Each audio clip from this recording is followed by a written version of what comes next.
Hello aspirants, இந்த வீடியோவில் வந்து நம்ம தனி வட்டியில் கொஞ்சம் வித்தியாசமான ஒரு ப்ராப்ளம் பார்க்க போகிறோம். முதல்ல என்ன கொடுத்துருக்காங்க பாருங்கள். ஒரு தொகைக்கு தனி வட்டி மூலமாக வந்து என்னென்னா 3 ஆண்டுகளில் கிடைக்கும் மொத்த தொகை வந்து 815 ரூபா அப்படின்னு சொல்லிட்டாங்க. ஒரு தொகை இருக்குது, எவ்வளோ தொகைன்னு நம்மளுக்கு சொல்லலை. தனி வட்டி மூலமாக வந்து என்னென்னா 3 ஆண்டுகளில் அந்த தொகைக்கு எவ்வளோ மொத்தமாக தொகை கிடைக்குது அப்படின்னு பார்த்தீங்கன்னா 815 ரூபா அப்படின்னு சொல்லிட்டாங்க. 3 ஆண்டில் எவ்வளோ கிடைக்குது அப்படின்னு பார்த்தீங்கன்னா 815.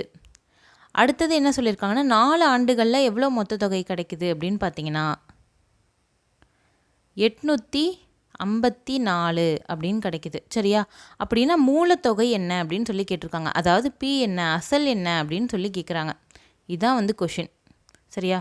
ப்ராப்ளம்ஸ் பார்த்தோன்னே ஃபஸ்ட்டு நம்ம கொஷினில் என்ன கொடுத்துருக்காங்க அப்படின்றத வந்து என்னென்னா டீகோட் பண்ணி எடுத்து எழுதிட்டோன்னா ஈஸியாக இருக்கும். அடுத்தது என்ன கேட்டிருக்காங்க அப்படின்றத பார்க்கலாம். ஓகே, இந்த ப்ராப்ளத்தை ஒரு ஈஸியான மெத்தடில் போடலாம். அது எப்படின்னு பார்ப்போம். ஃபஸ்ட்டு பாருங்கள், இது தனி வட்டி. அதனால் என்னென்னா வருஷம் வந்து என்னென்னா வட்டிக்கான அமௌண்ட் வந்து மாற போகிறதில்ல. சரியா? வட்டிக்கான வந்து என்னென்னா காசு வந்து மாற போகிறதில்ல. ஒவ்வொரு வருஷமும் அதே வட்டி தான் வரப்போகுது. ஸோ என்ன பண்ணுறேன்னா, நான் இதுக்கும் வித்தியாசம் எடுக்கிறேன். 854லேருந்து 815 மைனஸ் பண்ணணும். மைனஸ் பண்ணால் என்ன வரும் பாருங்கள். 854லேருந்து 815 மைனஸ் பண்ணோன்னா 39 அப்படின்னு நம்மளுக்கு ஆன்சர் வருமா? 39 அப்படின்னு வரும். ஒரு வருஷத்துக்கான வட்டி நம்மளுக்கு எவ்வளோ அப்படின்னு பார்த்தீங்கன்னா 39 ரூபா. சரியா? ஓகே, அப்படின்னா 3 வருஷத்துக்கான வட்டி அதோட சேர்த்து தானே இந்த மொத்த தொகையை போட்டிருக்காங்க. அசலோட 3 வருட வட்டியும் இதில் போட்டிருப்பாங்க. அதுதானே இந்த தொகை 815 ரூபா அப்படின்றது. அப்போ வந்து என்னென்னா 3 வருஷ வட்டிக்கான அமௌண்ட்டை வந்து நம்ம கண்டுபிடிச்சிடலாமா? ஒரு வருஷத்துக்கான வட்டி வந்து 39 ரூபா. அப்போனா 3 வருஷத்துக்கான வட்டி என்ன அப்படின்னு பார்த்தீங்கன்னா 39 இன்ட்டு 3.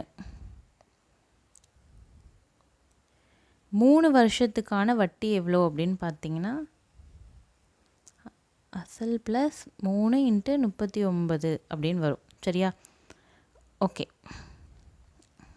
அடுத்த ஸ்டெப் பார்க்கலாம்.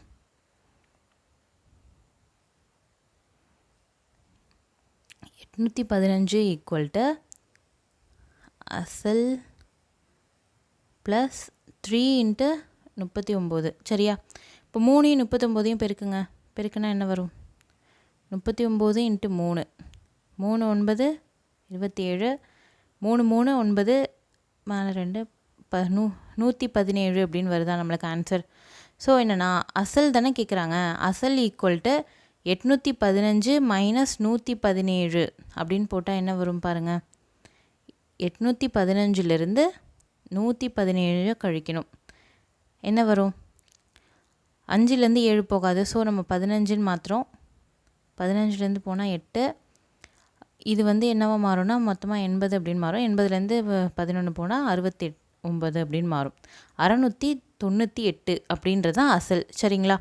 இந்த மாதிரி கொஷின்ஸ் கேட்டால் வந்து என்னென்னா நம்ம கம்பேர் பண்ணி போடுறது அப்படின்ற அந்த மாதிரி யூஸ் பண்ணாமல் இந்த மாதிரி போட்டால் கொஞ்சம் ஈஸியாக இருக்கும்.